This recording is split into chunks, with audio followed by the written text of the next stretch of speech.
오늘 우리 함께 보실 말씀은 시편 30편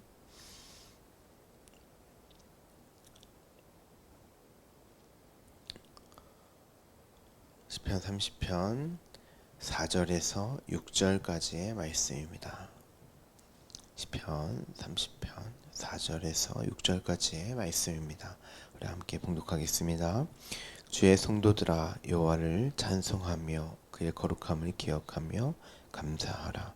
그의 노염은 잠깐이요 그의 은총은 평생이로다. 저녁에는 울음이 깃들일지라도 아침에는 기쁨이 오리로다. 내가 형통할 때에 말하기를 영원히 흔들리지 아니하리라 하였도다. 아멘. 우리는 지난 시간 시편 30편은 성전 낙선과 완성된 성전을 기념하여 지어진 시이며 그로 불려진 노래라고 우리 함께 살펴보았습니다.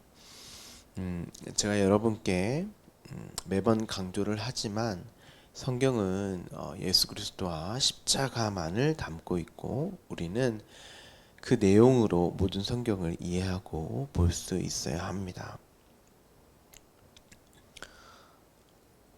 어떤 분들은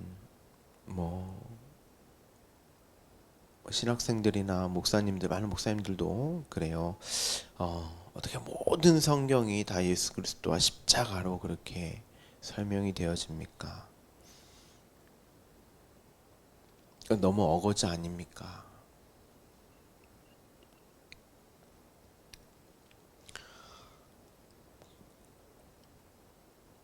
예수님께서 당신이 그렇게 말씀을 하세요. 모세의 글과 시편과 선지자의 글 모두 자기에 관하여 기록된 글로 그렇게 말씀을 하세요.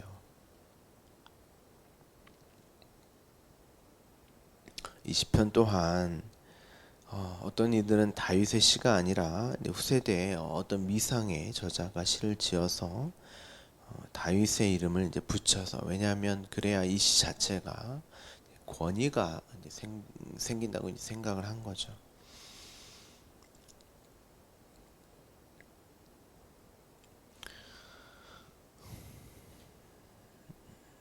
이렇게 말을 하면서 다윗의 시가 아니라는 거예요.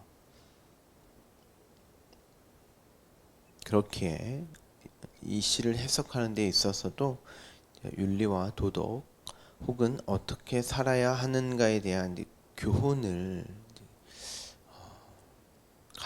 가지고 이 시를 해석합니다. 그리고 그로서 이제 설교도 하게 되어 있죠. 그게 아무리 좋은 내용이라 할지라도 그건 성경이 말하는 바도 아니고, 그렇게 성경을 보게 되면 그건 반드시 나에게 짐을 지어주고 숙고하게 만드는, 결국 나를 죽이는 율법의 말로 가지게 됩니다. 제가 여러분에게 원어로 정확한 뜻을 알려드리고 보다 원문에 맞게, 그리고 성경 전체를 예수 그리스도와 십자가로 이렇게 설명을 해드리는 것은 때로는 그런 세밀한 작업들이 이제 필요하고, 그로 예수 그리스도와 십자가로 이해하고 볼 수 있는, 그로 여러분들이 정확한 개념과 이해를 가지고 보신다면 그 안에 담겨진 그 말씀의 진리를 알 수 있게 되기 때문이에요. 우리가 이제 500년 전에 우리나라의 어떤 500년이니까 이제 조선 시대의 문학이나 시, 산문, 하물며 민속 설화를 읽더라도 온전하게 이해를 하려면 정말 많은 노력과 어떤 과정들이 이제 필요합니다. 그런데 성경은 신약이 2000년 전에 쓰여졌고 구약은 훨씬 그 이전으로 이제 거슬러 올라가야 합니다. 우리나라 글도 아니고 배경이나 어떤 개념 등이 우리가 생각하는 것과 많은 부분 차이나 상이한 부분들이 있습니다. 이 과정을 생략해 버리고 우리가 가지고 있는 어떤 것,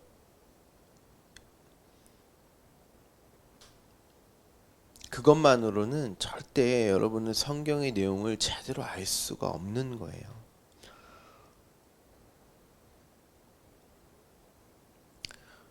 이 성경에 대한 집중적인 연구는 한국에서 특별히 집중적인 연구는 최근에서야 활발하게 이루어지고 있고, 그것도 이제 어떤 물론 과거 전통의 신학이나 어떤 그런 부분들로 이제 배우고 있지만,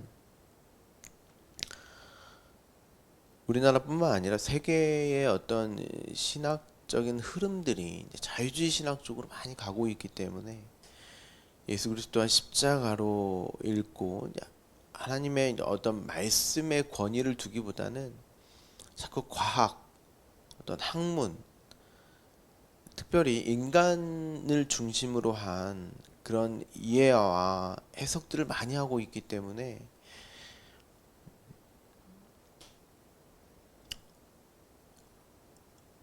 여러분들이 제가 조금 어려운 부분 또 설명하는 것들이 이해하기가 조금 힘드시더라도 성경을 알고 이해하는데 여러분들의 시간과 정성과 마음을 쏟으셔야 합니다. 오늘 본문 4절을 보시면 주의 성도들아, 이 성도들은 이제 헤세드, 하나님의 자비를 이제 받은 자들이죠. 성도들아 이렇게 기록이 되어 있습니다. 신약의 서신서에서는 특별히 이제 사랑하는 자들아 이런 표현이 많이 나옵니다. 하나님의 사랑이 된 자들아, 하나님의 자비와 긍휼을 받은 자들아, 이제 그들이 성도들이고, 성도라는 것은 거룩한 무리, 구별된 자들이라는 뜻입니다. 예수 그리스도 안에서 거룩하고 흠이 없게 된 자들, 당신의 백성들, 이제 자녀들을 말하는 것이죠. 당연히 시편 30편의 내용으로 보았을 때 거룩한 성전으로 완성된 자들을 말하는 거겠죠. 그래서 성전 낙성가 다윗이 자신을 이제 하나님이 거할 처소, 하나님과 연합된 자로, 그 백성으로, 자녀로, 아들로 고백을 하는 시인 것입니다.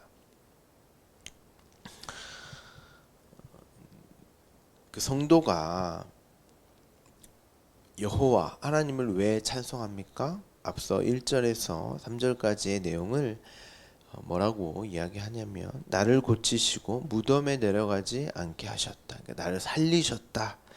이 사실로 이제 찬송을 하는 것입니다. 그의 거룩함을 기억하며 감사하라. 하나님의 거룩함을 기억하라는 것은 왜 우리를 거룩하게, 거룩하고 흠이 없는 그 성전으로 만드셨다는 것이고, 왜 그렇게 만드셨죠?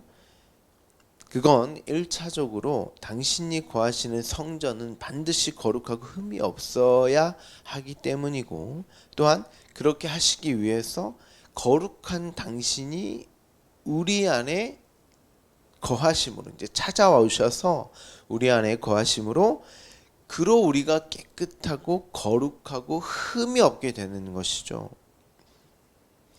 완전히 하나님의 영, 그 말씀으로 가득 차게 되었을 때, 내 안에 그 생명으로만 가득 차게 되었을 때 우리가 거룩하게 되는 것이기도 하며, 그 일이 곧 하나님이 거하시는 성전이 되는 일이기도 하는 것입니다. 그래서 레위기 11장 45절에 이런 글이 있습니다. 나는 너희의 하나님이 되려고 너희를 애굽 땅에서 인도하여 낸 여호와라. 내가 거룩하니 너희도 거룩할지어다. 예전에 우리가 한번 찾아본 적이 있죠. 여러분, 이 말씀을 잘 이해를 하셔야 하는데, 나는 너희의 하나님이 되려고 너희를 애굽 땅에서 인도하여 낸 여호와다. 그러니까 출애굽한 자들아, 내가 너희의 하나님이 될 수 있게 내가 거룩하니 너희도 거룩하게 되게 노력해라. 우리는 이렇게 이제 많이 이해를 하고 있잖아요. 근데 그런 말이 아닙니다. 이미 그들은 유월절 어린 양의 피로 말미암아 거룩하게 정결케 되었단 말이에요. 애굽과 세상과 구별된 자들이었습니다. 그런데 그들이 그렇게 나를 거룩하게 하신, 그러니까 구원하신 출애굽한 그 하나님이 누구신지, 그리고 거룩하게 구별되는 것이 무엇인지를 이제 몰랐단 말이에요. 그래서 광야 40년의 인생, 페이라스모스 그 시험, 하지만 그 시험의 내용은 도키모스의 시험이었죠. 그러니까 아들됨이 확인되어지는, 내가 어떻게 거룩하게 되었는지를 확인하게 되는 인생이며 여정이었단 말이에요.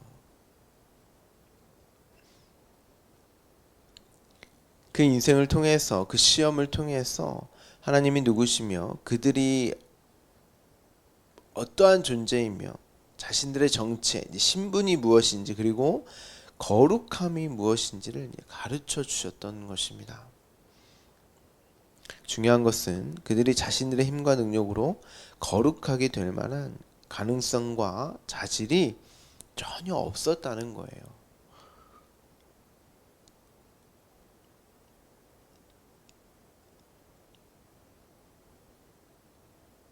그들이 그렇게 될 만한 가능성과 그걸 알 만한 그런 실력이, 자질이 있었다면 하나님이 그들을 다 광야에서 죽이시면 안 돼요.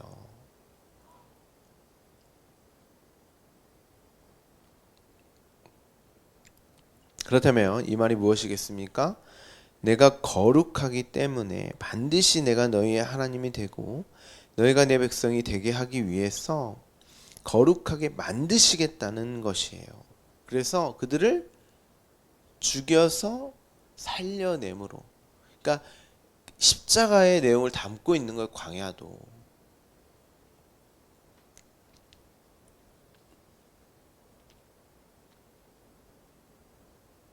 그리고 그 출애굽 유월절의 어린 양의 그 피가 어떻게 너희를 정결케 하는 일인지를 이제 가르쳐 주셨던 거죠.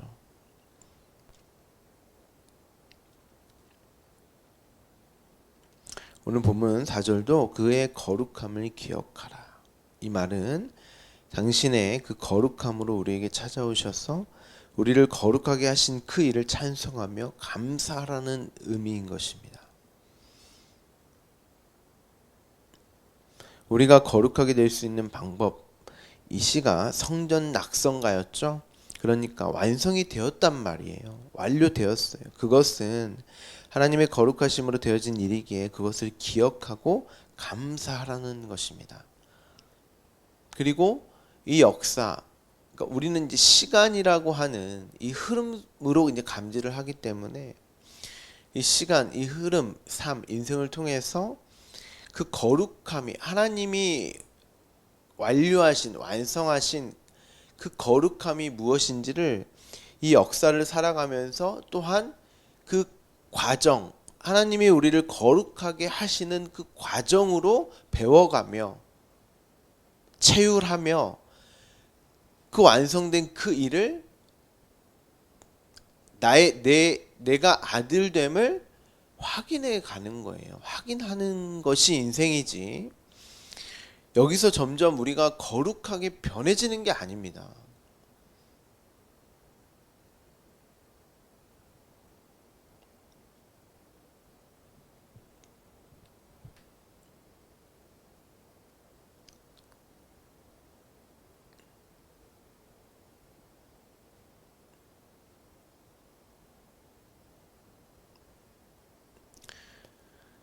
하나님이 우리를 거룩하게 만드시겠다는 것은 엄밀히 말하면 그건 이미 완료된 일이란 말이에요. 왜 그렇습니까? 하나님은 전지전능하신 분이기 때문에 당신이 내가 너희를 거룩하게 만들 거야, 이 말은 이미 결론을 내용으로 담고 있는 거예요. 그건 변개되거나 취소될 수 없는 일이란 말이죠. 그러니까 하나님께서 어떤 언약이나 약속을 하시는 것은 반드시 그 결과를 가지고 있는, 그 내용으로 담고 있는 거예요.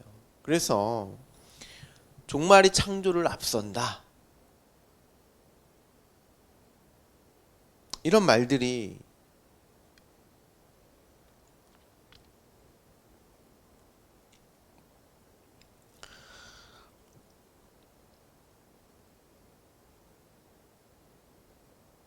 종말은 이미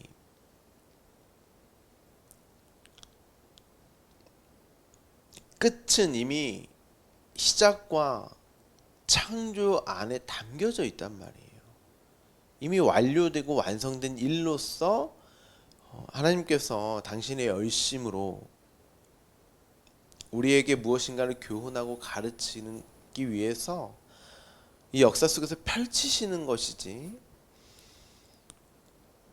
여기서 하나님이 우리의 어떠함으로 아니면 하나님의 어떤 변개하시고 계획과 뜻이 바뀌는 그런 내용이 아닙니다. 5절을 보시면 그의 노염은 잠깐이다, 이렇게 이어집니다. 여기서 노염이라고 이제 번역된 단어가 콧구멍이라는 뜻입니다. 화가 나면 이제 코와 콧구멍에서 크게 호흡하여서 이제 나타나는 이제 콧김을 뜻합니다. 그래서 이제 노염이라고 이제 번역을 한 것 같습니다. 여기서 잠깐이라고 번역된 단어는 찰나, 순간, 이런 의미죠. 이제 역사, 이 역사를 말하는 것이고 우리에게 주어진 삶을 말하는 거죠. 하지만 이어서 하나님의 은총은 평생이다로 이어집니다. 그러니까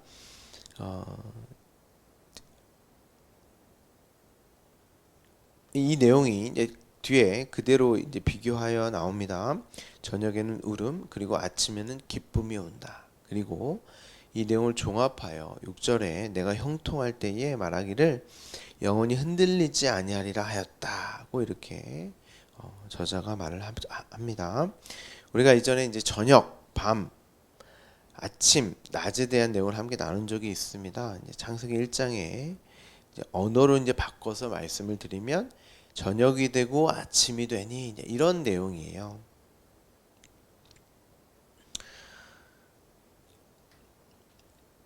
이 내용이 이제 출애굽기 16장 6절에서 이제 7절의 말씀에 있는데요. 혹시 찾으실 수 있는 분들은 한번 찾아서 같이 보면 좋을 것 같습니다. 출애굽기 16장 6절에서 7절입니다. 모세와 아론이 온 이스라엘 자손에게 이르되 저녁이 되면 너희가 여호와께서 너희를 애굽 땅에서 인도하여 내셨음을 알 것이요 아침에는 너희가 여호와의 영광을 보리니 이는 여호와께서 너희가 자기를 향하여 원망함을 들으셨습니다. 자, 저녁이 되며 아침이 되니 그 시편의 내용과 창세기의 내용이 이제 그대로 똑같이 나옵니다. 저녁에는 이제 무엇을 알 수 있다고 해요? 저녁이라는 단어가 이제 원어로 덮음, 어두움, 감추어진, 비밀 이런 뜻이 있습니다. 이 저녁이 이 역사를 말하는 것이고 우리 인생을 말하는 거죠. 이 역사, 율법 아래의 세상을 말합니다. 그래서 예수님이 오셨을 때도 모두가 어둠이었다 이렇게 말을 하잖아요. 니고데모도 저녁을 사는 그런 율법의 사람을 말합니다. 그런데 우리가 알 수 있는 것은 그 빛, 아침, 그리고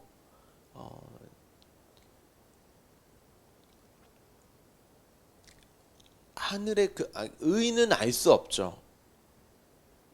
무엇만 알 수 있어요? 이 어둠, 죄, 밤, 이 땅만 알 수 있단 말이에요. 그래서 그 어둠, 죄, 땅 이것을 알면 그들이 아침, 빛, 의를 안다. 이렇게 이야기를 합니다. 어둠이 무엇인지를 알면 그게 빛이고, 밤이 무엇인지를 알면 그가 아침을 사는 자고, 죄를 알면 그가 의를 아는 거예요. 의인이에요, 그가. 그런데 저녁에는 이제 무엇을 안다고 그랬죠? 여호와께서 너희를 애굽에서 인도해 내셨음을 안다. 이렇게 말을 합니다. 아, 우리가 애굽에서 그 어린 양의 피, 유월절에 그 어린 양의 피로 말미암아 그로 출애굽할 수 있었던 거구나. 하나님이 그렇게 당신의 힘과 노력으로 당신이 그렇게 우리를 이끌어내셨던 것이구나. 우리의 힘과 노력이 아니라 하나님이 그렇게 하신 거구나 라고 저녁으로 안다는 거예요. 저녁에 뭐라 그랬어요? 어두움, 죄, 율법이에요, 이게.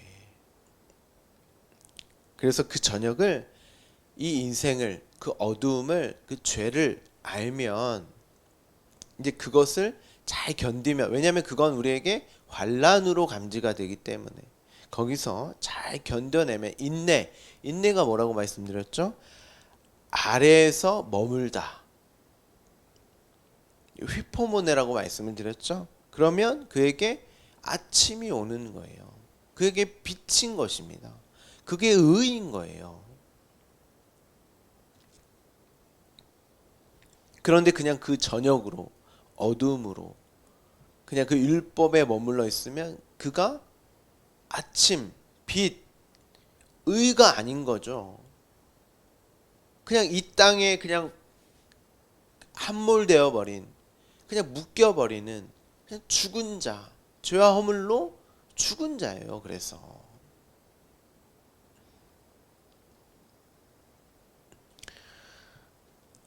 그렇게 저녁이 되며 아침으로 이제 되는 것은 반드시 필연적인 과정인 것입니다. 그래서 환난은 인내를, 인내는 연단은, 연단은 소망을 이라고, 이런 과정이 반드시 필연적인 거예요.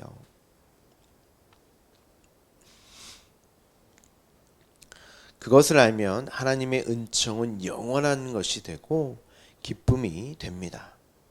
그것을 아침이라고 하고, 근데 그것을 모르면 그게 하나님의 노염이고 우리에게는 어둠이요 저녁 울음만이 가득하게 되는 것이죠. 그런데 이가 어둠의 그 과정, 인내의 그 과정을 통해서 아침을 알게 되어, 아, 이게 바로 형통이구나. 자신의 삶을 주관하고 이끄시는, 자신과 함께하고 계시는 하나님을 안다는 거잖아요. 그럼 그 인생을 형통이라고 하고 영원히 흔들리지 않게 된다는 거예요. 이 역사, 인생은 잠깐이었고 찰나였고, 그런데 진짜 생명은 영원한 것이지 영생이지, 이런 말입니다. 이 인생을 가장 대표적으로 산 인물이 누구예요? 물론 오늘 시편의 다윗도 마찬가지지만 누구죠? 요셉이에요. 요셉.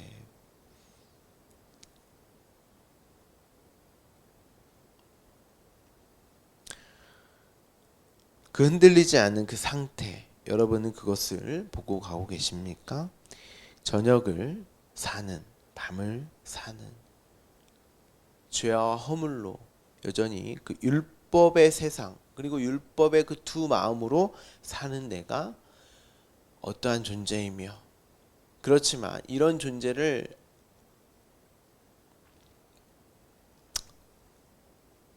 나와 지금도 함께 하셔서 이미 완료하신, 이미 구원하신 그 일을 보고 가게 하시는, 눈과 귀를 열어주셔서 당신이 이끄시는 이 삶을 주관하고 다스리고 통치하시는, 그로 나를 형통케 하시는 그 하나님을 보고 가고 계십니까? 그렇다면 여러분은 아침을, 그리고 영생을 사시는 분들이에요.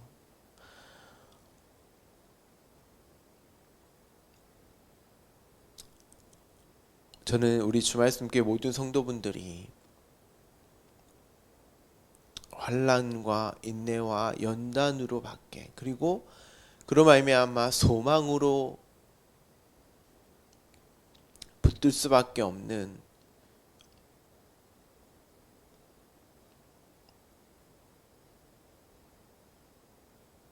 나에게 주어진 이 삶과 인생을 형통으로 보고 가시는,